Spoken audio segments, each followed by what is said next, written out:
السلام علیکم ناظرین، سبسکرائب کریں قرآن حدیث انفو چینل کو اور بیل آئیکن کو دبائیں تاکہ جب بھی ہم ویڈیو اپلوڈ کریں تو آپ کو نوٹیفیکیشن مل جائے۔ زندگی کی 5 ہی خواہشیں انسان کی۔ سب سے پہلی خواہش ہوتی ہے یا اللہ زندگی میں کوئی تنگی، مصیبت، پریشانی، کوئی رکاوٹ نہ آئے۔ دیانتداری سے بتائیے آپ سب کی خواہش ہے کہ نہیں ہے؟ ہر مسلمان چاہتا ہے نا کہ یا اللہ ہر تنگی سے بچا، مصیبت سے بچا، اللہ کوئی رکاوٹ نہ ہو میرے کاموں میں۔ دوسری خواہش، یا اللہ میرے کاموں کو آسان کر دے، جھٹ سے ہو جائیں، پتہ ہی نہ چلے کام پورا ہو جائے۔ خواہش ہے کہ نہیں ہے؟ تیسری خواہش، یا اللہ مال بھی تیرا میں بھی تیرا، تو اتنا کھلا مال دے دے نا میں اپنی مرضی سے خرچ کروں۔ خواہش ہے کہ نہیں ہے؟ خواہ کوئی حلال کماتا ہے یا حرام کماتا ہے، خواہش دونوں کی ہے، اور حلال کمانے والے کی خواہش صحیح ہے اور حرام کمانے والے کی خواہش بری ہے، لیکن خواہش تو ہے نا۔ چوتھی خواہش، یا اللہ میں تیرا بندہ ہوں نا، اگر مجھ سے کوئی کمی کوتاہی ہو گئی ہے تو انسان ہونے کے ناطے سے ہو ہی جاتی ہے، معافی کر دے۔ خواہش ہے کہ نہیں ہے؟ یہ چوتھی خواہش۔ پانچویں خواہش، یا اللہ زندگی گزاری ہے، چلو میں کچھ زیادہ عمل نہیں بھی کر سکا، کچھ چھوٹے کام ہی کیے تو ہے نا، یا اللہ ان کے بدلے مجھے جنت الفردوس عطا فرما۔ چھوٹی جنت نہیں مانگتا۔ ان پانچوں خواہشوں کا ایک ہی راستہ ہے، اگر کوئی وہ راستہ اختیار کر لے۔ اور ان پانچوں خواہشوں کی تکمیل کا راستہ کیا ہے؟ غور سے سنیے۔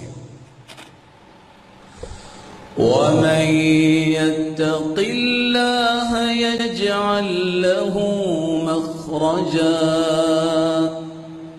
جو تقوی اختیار کر لیتا ہے ہر قسم کی تنگی، مصیبت، دکھ سے نکلنے کا راستہ اللہ اس کے لیے بنا دیتے ہیں۔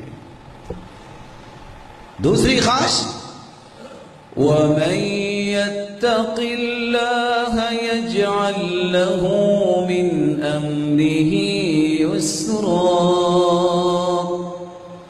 جو تقوی اختیار کر لیتا ہے اللہ تعالیٰ اس کے ہر کام کو آسان بنا دیتے ہیں۔ تیسری خواہش، وَيَرْزُقُهُ مِنْ حَيْثُ لَا يَحْتَسِبُ وَمَن يَتَوَكَّلْ عَلَى اللَّهِ فَهُوَ حَسْبُهُ إِنَّ اللَّهَ بالغ أَمْرِهِ قَدْ جَعَلَ اللَّهُ لِكُلِّ شَيْءٍ قَدْرًا۔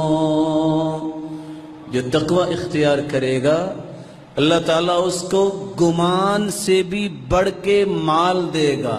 گمان کیا ہے؟ شاپ سے آئے گا، فیکٹری سے آئے گا، میں نے انویسٹ کیا ہوا ہے پیسہ وہاں سے آئے گا۔ تقوی ہو تو وہاں سے آئے گا، ان ساری جگہوں سے نہیں آئے گا، وہاں سے آئے گا جہاں کبھی سوچا نہیں ہے۔ چوتھی خواہش، وَمَن يَتَّقِ اللَّهَ يُكَفِّرْ عَنْهُ سَيِّئَاتِهِ،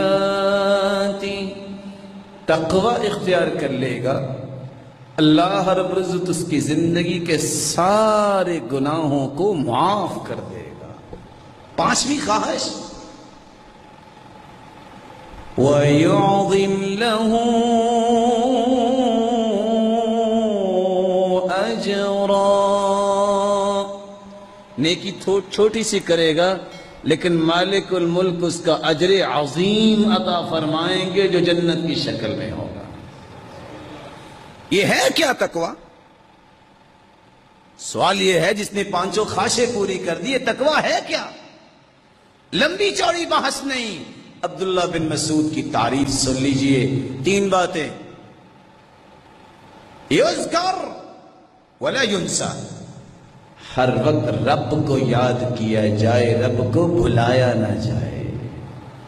یعطا فلا یعصا، اطاعت اللہ کی جائے، نافرمانی نہ کی جائے۔